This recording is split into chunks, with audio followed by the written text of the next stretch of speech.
या कुठलीही गरज नाही। कुठल्याही शेतकऱ्याने आम्हाला शक्तीपीठ पाहिजे म्हणून अशी कुठेही मागणी केलेली नाही। तर कोल्हापूरचा एकही शेतकरी असले शक्तीपीठ महामार्ग आम्ही होऊ देणार नाही। जेआर काढून दिलाय ना यो मुश्रीफने धनंजय महाडिक यांनी जेआर काढून दिला। मत घेतली आणि आता आमचा रस्ता करता मला लाज वाटत नाही।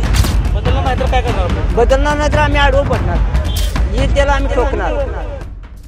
आम्ही कागल तालुक्यामधून आलोय आणि या शक्तीपीठाची पहिली ठणगी कागल तालुक्यामधूनच पडली आहे। आमचा काही विकासाला विरोध नाही, पण या शक्तीपीठ महामार्गाला विरोध आहे। नागपूर रत्नागिरी महामार्ग तुमच्याकडे आता तयार असतात, परत नागपूर गोवा शक्तीपीठ महामार्ग कशासाठी?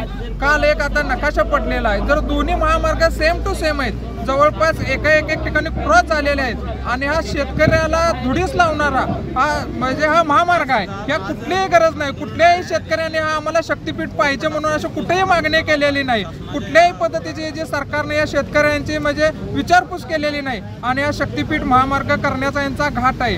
कुठल्याही परिस्थितीत काही जरी झालं तर कोल्हापूरचा एकही शेतकरी असले शक्तीपीठ महामार्ग आम्ही होऊ देणार नाही। वेळ प्रसंग कुठले बी यायला लागू दे, पण आम्ही हा शक्तीपीठ महामार्ग होऊ देणार नाही।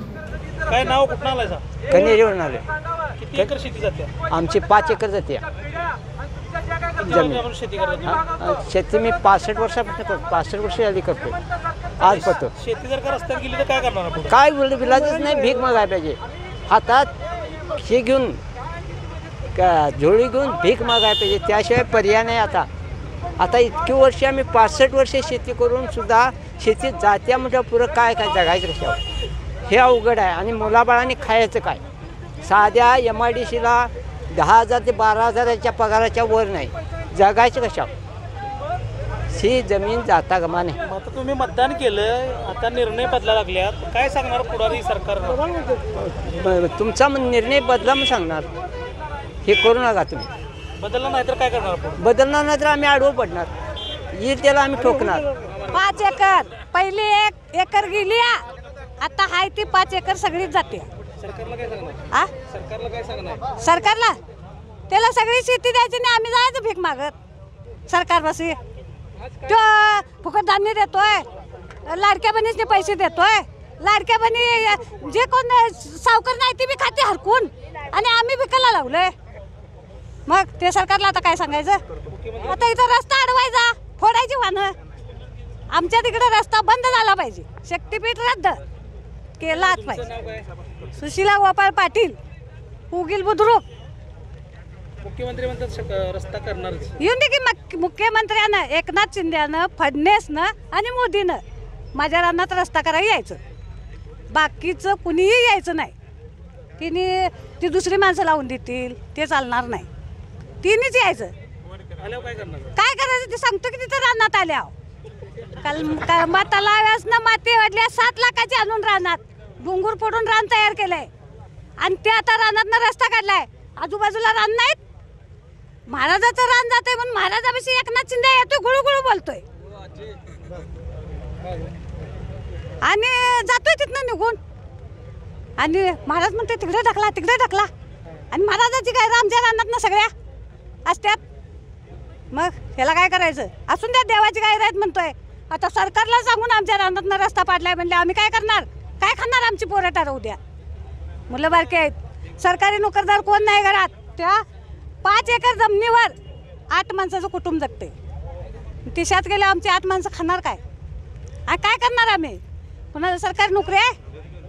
सांगून दे सरकार आहे म्हणून। आणि आमचा जेआर काढून ज्याने आमचाच मध्ये काय सांगितलं की मताच्या वरनं जाणार आहे, रद्द केला आणि काय सांगितलं इकडनं जाणार आहे, मुश्रीफनं हवेनं इकडं खाली काढणार। हे 2-3 जेआर झाले आणि आता आमचाच हिने का फायनल केलाय रस्ता? जेआर काढून दिलाय ना यो मुश्रीफने धनंजय महाडिक हिने जेआर काढून दिलाय। मत घेतली आणि आता आमचा रस्ता करता तुम्हाला लाज वाटत नाही? तुमचं गाव कुठलं? आणि कन्हेरी किती शेती तुमची जाणार आहे? आमची माझी 1/2 एकर जाते, पण आमची बाकी भरपूर जाते, 7-8 एकर जाते। तर आम्हाला आमच्या जमिनी घालून आम्हाला रस्ता करून काय करायचं? आम्ही जगायचं कशानं? तुम्ही 40,000 कोटी खर्च करणार, आम्ही पुढच्या पिढीला काय खायचं? आमची मुलं बाळांनी कसं जगायचं? जनावर कशी जगवायची? काय कशाला करायचं? कशाला रस्ता करायला पाहिजे? हाय रस्ता मोठं करा, हाय चालवा की तुम्ही रस्ता गरजेचा आहे। शक्ती काय करायचं? आम्हाला हे शक्तीपीठ नको आहे। आम्हाला जागा द्यायची नाही. सरकारला काय सांगणार? सरकार आम्हाला जागा द्यायची नाही. आम्हाला आमची जागा द्यायची नाही जमीन. आम्हाला आपण काय आम्हाला पाहिजे. आम्ही जगणार काय. आणि मंत्री जो असले तर तिने जगले आता पण शेती जगा कशावर. किती वर्ष शेती करता तुम्ही? आम्ही जन्मलं चालू आहे आमचं. मुलं किती आहेत? मुलं 2 आहेत. शेतीवर सगळं उदरनिर्वाह चालतो. शेतीवर जायचं आमचं दुसरा काय पर्याय नाही. कुठे एमर्जन्सी शेती गेली तर? हां ही शेती महामार्गाच्या ह्याच्यात गेली तर? गेली तर मग आम्ही खायचं काय. खायला मला काहीच नाही. कशाने जगणार. सरकार शेतकऱ्याची आता आम्ही 1-2 पैसे दिसे आत्ता दिसेल आम्ही जगू. पण पुढच्या पिढी आमच्या काय खाय पोरांनी काय खायचं करायला काय करायचं काय. कशाने खायचं काय. पोटाला काय खायचं काय आणायचं कुठलं काय सरकार देणार.